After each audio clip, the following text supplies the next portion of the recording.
We'll get into it, hey? Yeah, man.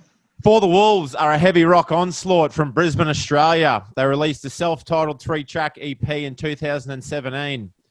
Followed that up in 2018 with a 4-track EP titled Karma. And a few months ago released their new single, The Devil You Know. I'm pleased to have Brad Andrew with me today, vocalist and lead guitarist on episode 3 of The Local Froth. Hey, mate, how's things?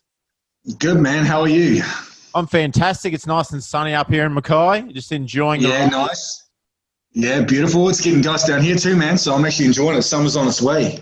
Yeah, can't wait for that to turn up. How are things in Bris Vegas these days? Pretty good, man. I mean, all things considered, like definitely better than a few other spots by the looks of it. So, we've still got a fair amount of freedom to go out and do what we want to do. So, yeah, life's just chugging on as normal for the most part, mate. Obviously, a few little adjustments here and there in your lifestyle, but for the most part, it's pretty good. So we're just still doing what we do, man, and yeah, going well. How is the scene recovering down there? There's a few shows on. Are they seated gigs? They are seated gigs. So we've just started. I mean, once the virus hit, we just kind of went into lockdown ourselves and just recording and studio time kind of stuff. And now we're kind of poking our head out of the rabbit hole a little bit and seeing what's out there. And I think for the most part, the gigs that we're looking at now will be like 100, capacity 100, obviously depending on the venue, and then seating as well. So that's for potential gigs in November. So we'll see what happens. I mean, hopefully it could change before then, but for the most part, I think it is seated, man. So I don't know what the vibe will be like or how it's going to be, but we'll see how it goes. Do you remember the last shows you played? When did the Wolves last rock a crowd? We probably played in March, I think, at the Brightside, or I think it's called Crowbar now in Brisbane. So, we played a couple of gigs at the start of the year, one at Woolly Mammoth as well. And then we obviously were heading into sort of recording mode anyway, and then we were kind of, ready to sort of dial off the live gigs for a little bit. And then when it all hit, it was just like, well, our decision's kind of been made. So, yeah, it's probably been about 6 months for us, man. So that's probably the longest between drinks we've ever gone. How is everybody coping? How's the mental health coping with the no gigs? Are we doing plenty of writing?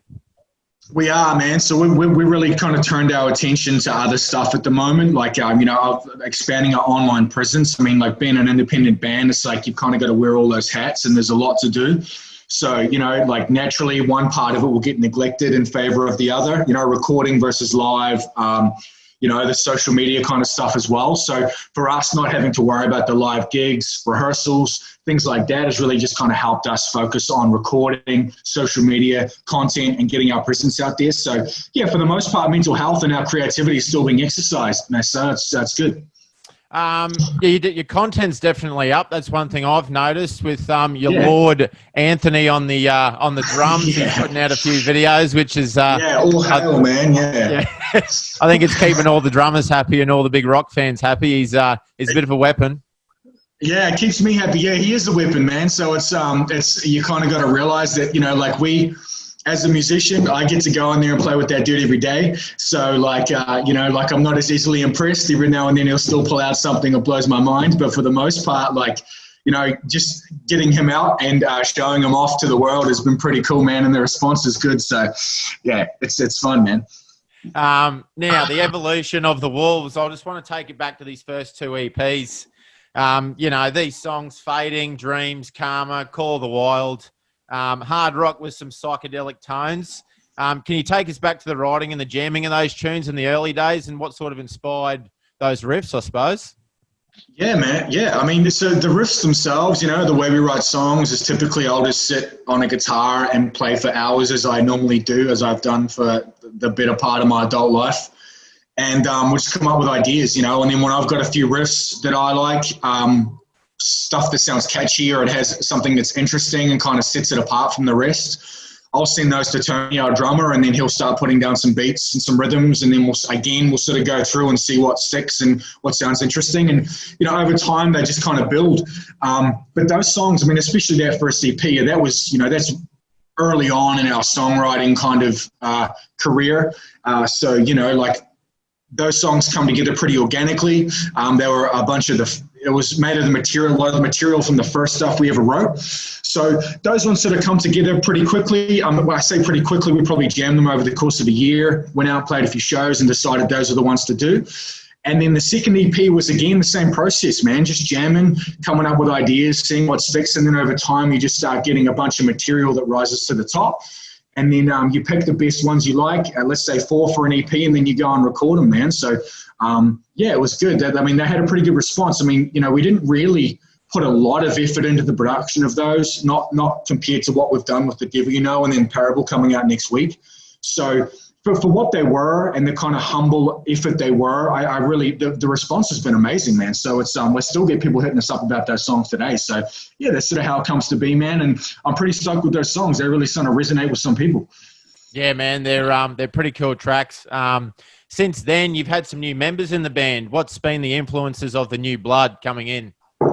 Yeah, so we've got a new guitar player, Corey. He's been with the band for about a year. And he's a Seattle-born muso dude, and he's a really, really cool guy, fitting really well with us. And he's, you know, he comes from like a Cynthia electronic background, which is something I really always wanted to incorporate in the band, you know. So he's a really good guitar player, and then so me and him will bounce ideas off each other for riffs and things like that. But really, where he's come to sort of shine in the band is like the electronic side as well. So like the synthesizers, that classic 80s kind of vibe that comes from like a synth wave aesthetic. It's really cool. So that stuff's starting to weave itself into the band now. So I think you'll start to hear a bit more of that sort of come to fruition in the next, you know, few months. So yeah, it's really been sort of instrumental in the evolution of the band and a new sound, and we're pretty excited about it, man. So we've got some cool stuff on the way. You're in a neat position yourself of being the vocalist and a lead guitarist, which is like kind of a rare thing in a band, you know. Is that something you still enjoy, being so involved?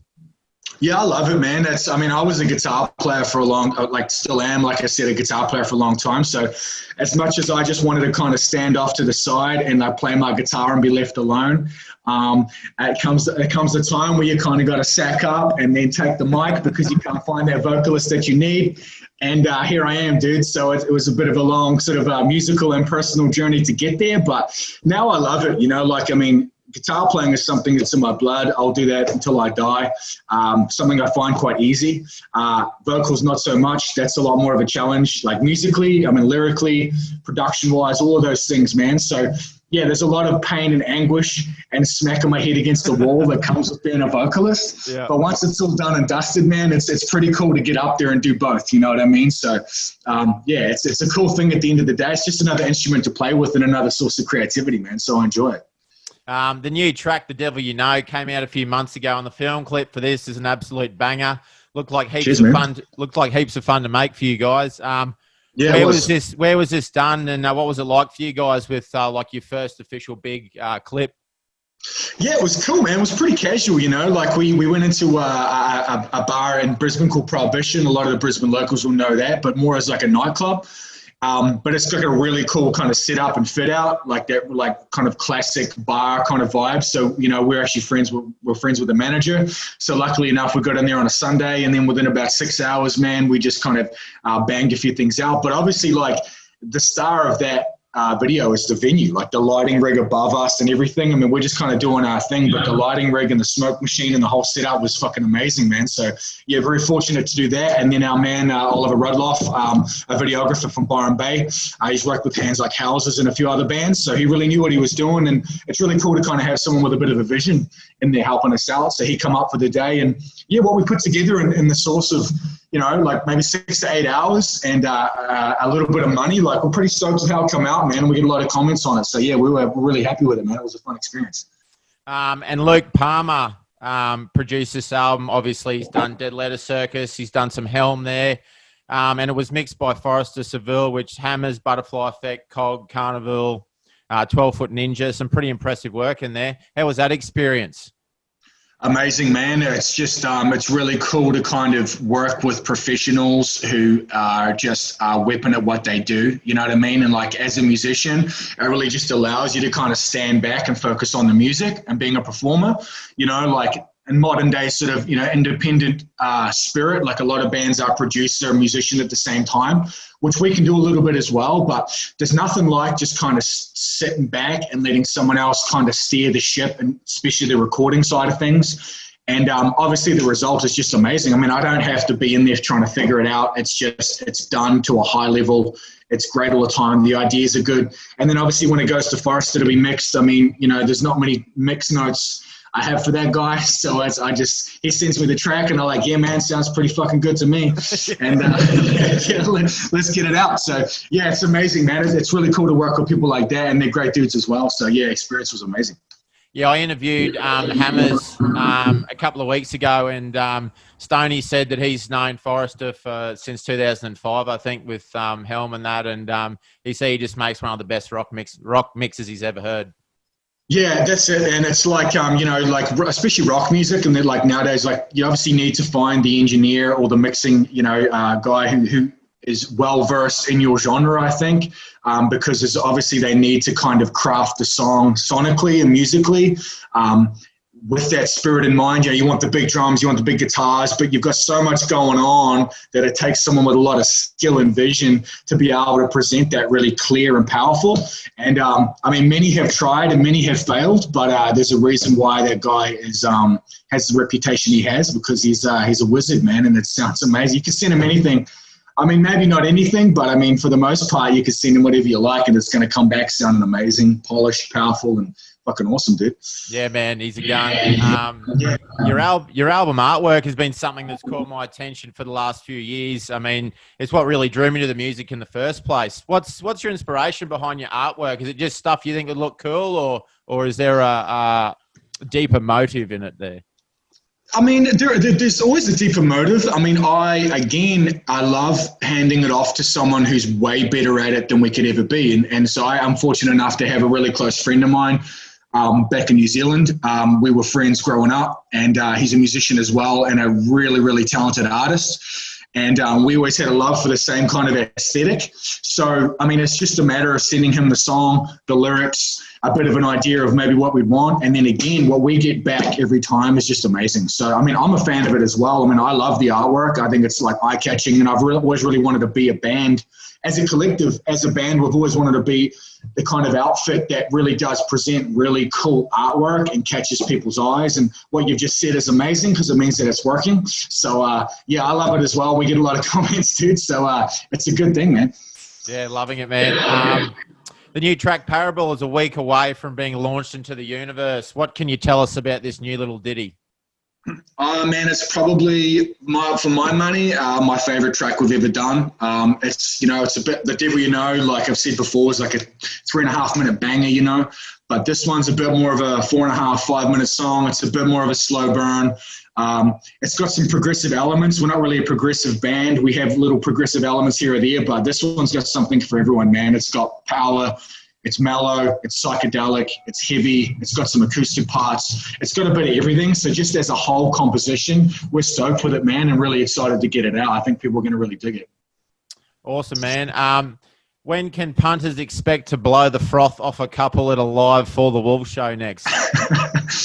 Man, punters can expect to blow the froth off one probably, I reckon, late November, dude. I reckon we're starting in talks at the moment, so we're going to get this song out, and we're probably going to give it a few more weeks, and then we're probably going to get out there and play and have our hand at playing live, and we'll see how it goes, and then hopefully we can keep them coming after that.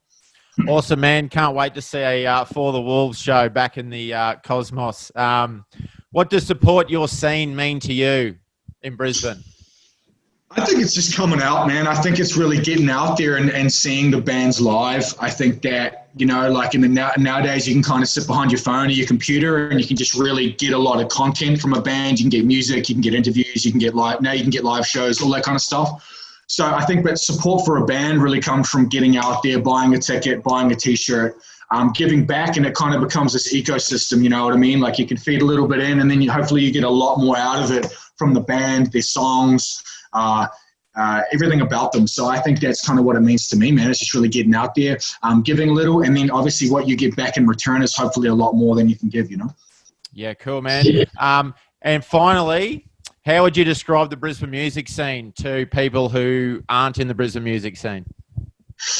It's secretive. I mean, it's like you can kind of go down some back alleys and you can go to some spots, and it's kind of it's segmented in that respect. You know what I mean? Like there's a lot of clubs happening, but at the same time, you just walk around a corner and there's like a bar with some really cool live music, man. And I think that I think Brisbane's got some great spots, some great bands. And if you go out on a Friday night and just want to have a drink and watch some really awesome music, like that is easily done, man. So yeah, it's I would call it secretive, but high quality at the same time, man.